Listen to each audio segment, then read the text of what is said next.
So hello friends, welcome back to our channel STM Mechatronics. So in our last video, we have seen how to configure the GPIO pin as an analog input. So till this point we have seen our code explanation, which registers we need to configure in order to achieve the ADC functionality. In the last video, we have not seen the actual output. So in this video, I'll show you the actual output on our STM32 board. So this is our STM32F401 CCU6 board, and this is a power supply. So I'll be doing the connections as per this diagram. So this is the actual diagram that we have seen in our previous videos, and according to this we have configured our GPIO analog input channel. So PA2 has been configured as an analog input channel, ADC channel 2. PA1 has been configured as an GPIO output, digital output, and PA3 has been configured as a digital input. So for this video, we will skip, because we have coded our program like if the ADC value crosses below 50% of the resistance value, or ADC value drops below the 50% of its maximum value, then we will turn on the LED, and if crosses above the 50% of the maximum value, then we will turn on the LED. So in our previous videos, what we have done, we have configured all the registers necessary to achieve the ADC functionality, right? We have configured ADC peripheral clock enable, then we have given the sequence, then we have configured the scan mode, then we have powered on the ADC using AD on bit in ADC CR2 register. Then we have started the conversion using software start bit. We were checking like when the EOC flag is being set. Once the EOC flag has been set, we were reading the value from data register into the variable. The maximum value is 4095. If the ADC value drops below 50% of 4095, that is 2048, right? Then we will turn on the LED. If increases above 2048, then we will turn off the LED. Now first we will see the connection on our board. So this connection we have seen in the Proteus software, but on actual hardware we have to configure it. You can see this is our STM32F401 CCU6 board. This is a black pill board, and this is a power supply, USB power supply. Okay, this gives 5.5 volt and 3.3 volt also. So it is configured to the 5 volt right now. Now let's do the connection. First we will give the power supply. Okay, currently it is on. I'll turn it off before making any connections. Okay, now I'll give the board ground to the power supply ground. Then I'll connect 5 volt 5 volt to 5 volt of the black pill board. Okay, you see these connections properly. Now I have given this 5 volt to 5 volt of black pill board, and I have connected ground to the ground of black pill board. So this we have given the power. Now this is our variable register, that is of 10K 103.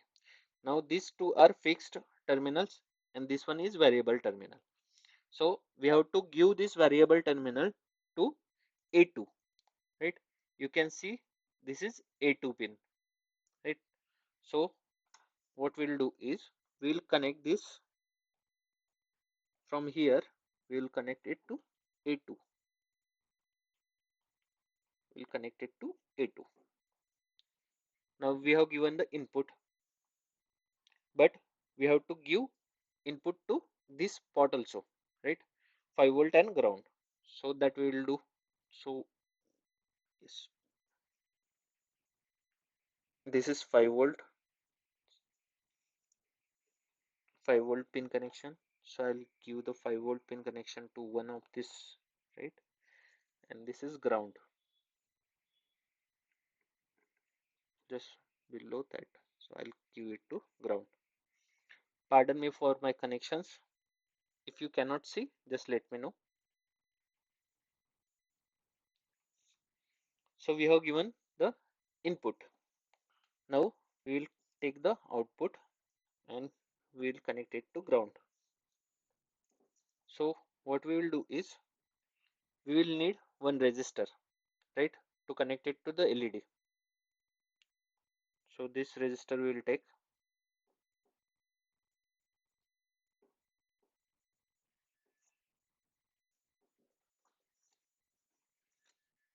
So from A1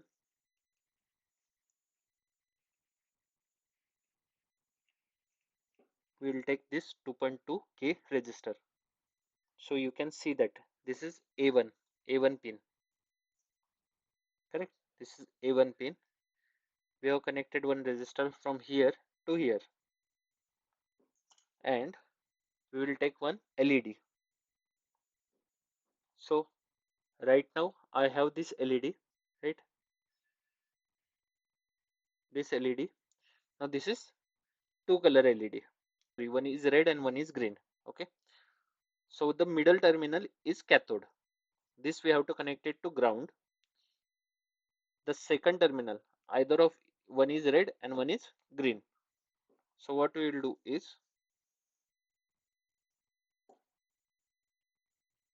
we'll connect like this, and we have to connect the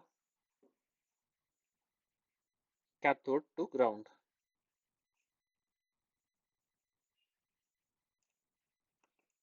Cathode to ground.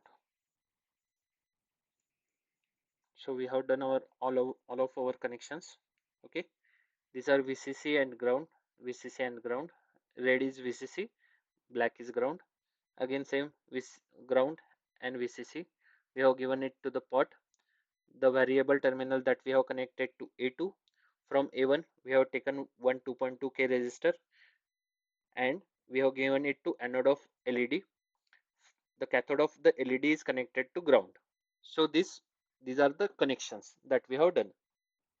Okay, now what we will do is we'll configure it. Now to configure the controller we need this ST-Link connector.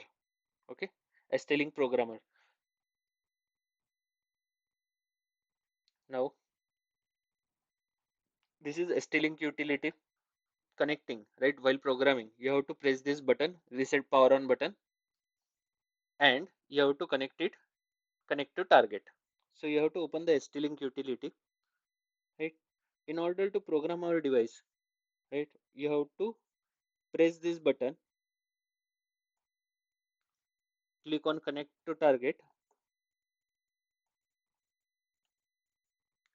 release the reset button, power button, and release this target. So this way your device will get connected. Now again it is giving some error, but rest assured it connects properly. Yeah.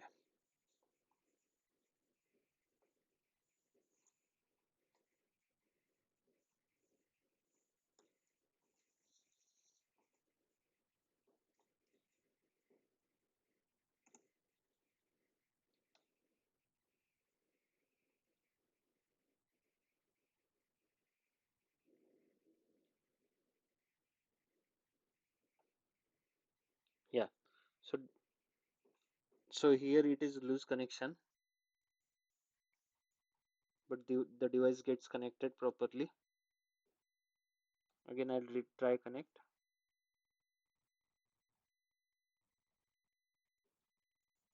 Yeah, cannot connect to device. Again we'll try connecting this. I'll press this, then I'll release this button. So yeah, now our device is connected. You have to press Ctrl P and you have to select the hex file. So if you can see our hex file is generated. For this video I'll delete this file. I'll regenerate the file. So you have to click on the project, right click, go to the properties. In under C++ build, under the settings, you have to check that this convert to Intel hex file is ticked. If it is not ticked, you have to tick it and apply and close.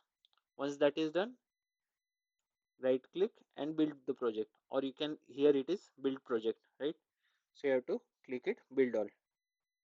Now you can see that our hex file is generated. You have to select that file, hex file, and start the programming.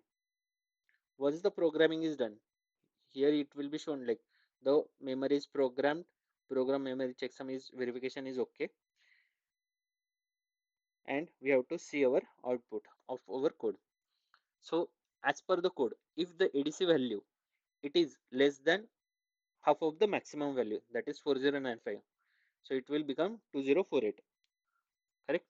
So at that value our LED will be on, and if the value is greater than like 4095 or half of 4095, that is 2048, if the value is greater than 2048, then our LED will be off.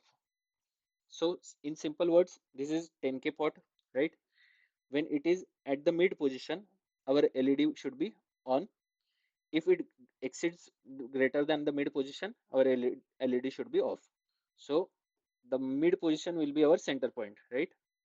So here you can see that this is the maximum end and this is another end, right? So we'll take this right end and left end. So if you see, now I'm turning this, right? If I bring the trim pot to the middle position, the LED turns on, right? This is slightly lower than the middle position. And if I change it slightly greater, the LED turns off. Again, LED turns on, again LED turns off. That means our ADC is working properly and our code is working properly. Okay.